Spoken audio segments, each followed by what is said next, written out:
మాజీ మంత్రి హరీష్ రావు మీద కేసు తెలంగాణ రాజకీయాన్ని హీటెక్కిస్తోంది. ఆ కేసుపై ఒకవైపు హరీష్ రావు న్యాయ పోరాటం చేస్తున్నారు. మరోవైపు హరీష్ రావుకు మద్దతుగా కాంగ్రెస్ పై తీవ్రంగా మండిపడుతోంది బీఆర్ఎస్. అధికారాన్ని అడ్డం పెట్టుకుని తనపై అక్రమ కేసులు పెట్టారంటూ చక్రధర్ గౌడ్ ఇచ్చిన ఫిర్యాదుతో హరీష్ రావు మీద పంచాగుట్ట పిఎస్ లో కేసు నమోదైంది. ఈ కేసు ఇప్పుడు తెలంగాణలో రాజకీయ ప్రకంపనలు రేపుతోంది. హరీష్ రావుపై తప్పుడు కేసులు పెడుతున్నారంటూ బీఆర్ఎస్ మండిపడుతోంది. తన మీద నమోదైన కేసుపై హైకోర్టులో హరీష్ రావు క్వాష్ పిటిషన్ దాఖలు చేశారు. తనపై పంచాగుట్ట పిఎస్ లో నమోదైన కేసును కొట్టివేయాలంటూ పిటిషన్ వేశారు.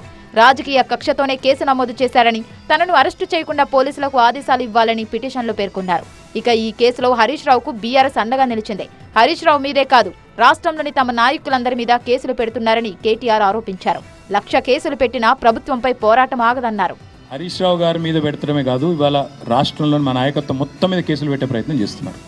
మేము వీటికి నిన్న హరీష్ రావు గారు చెప్పారు, మేము భయపడం, ఒకటి కాదు 1,00,000 కేసులు పెట్టుకున్నా భయపడం, వెనుకకు పోం, చీల్చి చెండాడుతూనే ఉంటాం. కేటీఆర్ హరీష్ రావులను జైల్లో పెడితే ఉద్యమాలు ఆగమన్నారు మాజీ మంత్రి శ్రీనివాస్ గౌడ్. ప్రభుత్వంపై ప్రజలు ఆగ్రహంతో ఉన్నారన్నారు. తెలంగాణలో జరిగేది కేసులు, కూల్చివేతలు, అణచివేతలు, కూలగొట్టుడు, విధ్వంసం చేసుడు తప్ప వాళ్ళు ఊహించుకోవడానికి ఏం లేదు. ఇలా 4 సంవత్సరాల తర్వాత ఇదే సెక్షన్లు మళ్ళీ పునరావృతం కావా? మీరు నేర్పిన విద్యనే మళ్ళీ ఆ రోజు కొనసాగితే ఎట్లుంటుంది పరిస్థితి? అమలు చేసుకోండి. అధికార అండతో అక్రమ కేసులు పెడుతున్నారని బీఆర్ఎస్ నేతలు ఆరోపిస్తున్నారు. కాంగ్రెస్ ప్రభుత్వం ఇలాగే వ్యవహరిస్తే భవిష్యత్తులో మూల్యం తప్పదని హెచ్చరిస్తున్నారు.